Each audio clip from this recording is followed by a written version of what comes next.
Hello বন্ধুরা, সবাইকে জানাই গুড মর্নিং। তো গুড মর্নিং বলছি, এখন প্রায় 9:30 বাজে। তো সবাইকে গুড মর্নিং জানতে একটু সকালবেলা ছিলাম, সকাল থেকে একটু কাজের তাড়ায় ছিলাম। আর এই দেখো সেদিকে সকালটা দেখেছো বেশ ভালোই রোদ উঠেছে। তো কাজ শুরু করে দিয়েছি, রান্নাও প্রায় বসানো হয়েছে, ভাত বসানো হয়েছে, ভাতটা বসেছে। আর এইদিকে দেখো আমি সব করে রেখে দিয়েছি। সকালের জন্য আলু চচ্চড়ি কুটে নিলাম, আলুগুলো এখানেই পড়ে রয়েছে। তো আজকে রান্না করব। তো এখন মেয়ের তো স্কুল নেই, এর জন্য অতটা আস্তে আস্তেই করি। আর এই যে এখানে দেখো পটল ভাজা বসিয়ে দিয়েছি, পটল ভাজাটা হচ্ছে। আরও কটা এখানে রয়েছে, পটল কটা অনেক দিন ধরেই রয়েছে, ভাবলাম শুধু শুধু নষ্ট করে লাভ নেই, তার থেকে ভাজা করে ফেলি, খাওয়া যাবে। আর এখানে নিয়ে এসছে শাশুড়ি মা একটু যে খাসির মাংস।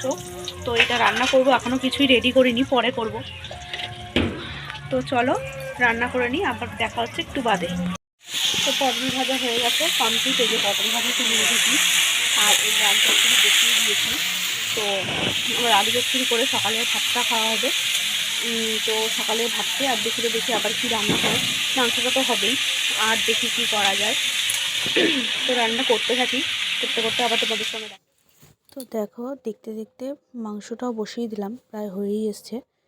তো মাংসটা কেমন হয়েছে তো জানি না এখনও পর্যন্ত, কারণ নিজেরটা তো নিজে বলা যায় না যে কেমন হয়েছে।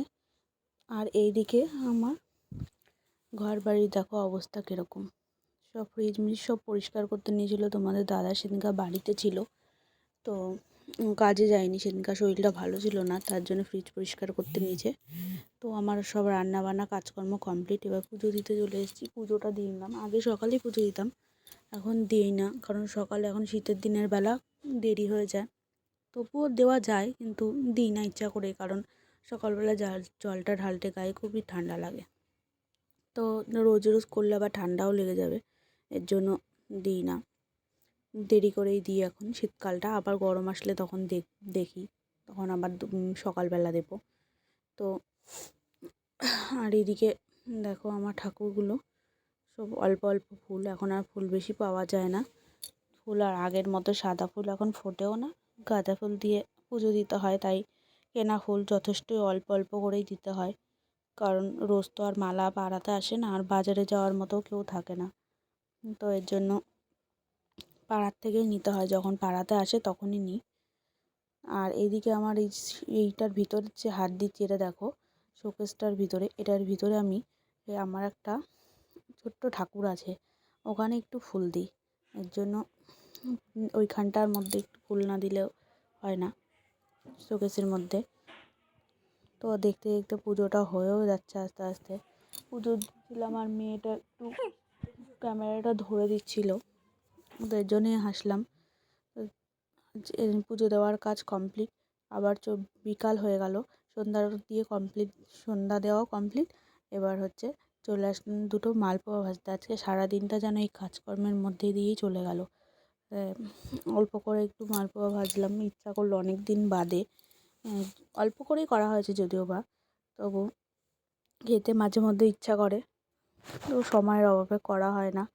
আর এগুলো তো বেশি খাওয়াও ভালো না, এর জন্য খুবই অল্প করাই হয়, একদমই অল্প।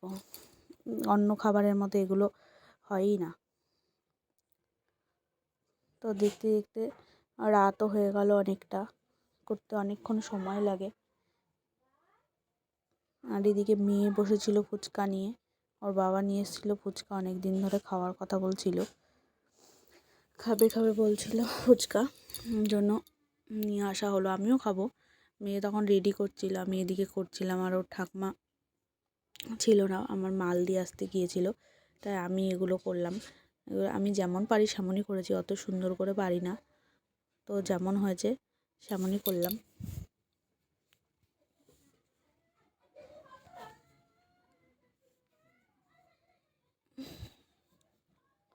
মেয়ে ফোনটা ধরেছিল, কিন্তু ভালো ধরতে পারছিল না ফোনটা, এই জন্য কাঁপছিল। আর ও দেখাচ্ছে আমাদের ওকেও দিয়েছিলাম খেতে, তো একটাকে বললাম যে খেয়ে দেখ, কারণ মিষ্টি জিনিস ও বেশি ভালো খেতে চায় না। তো একটা বলে বলে অনেকক্ষণ বলার পরে ও খেলো একটুখানি।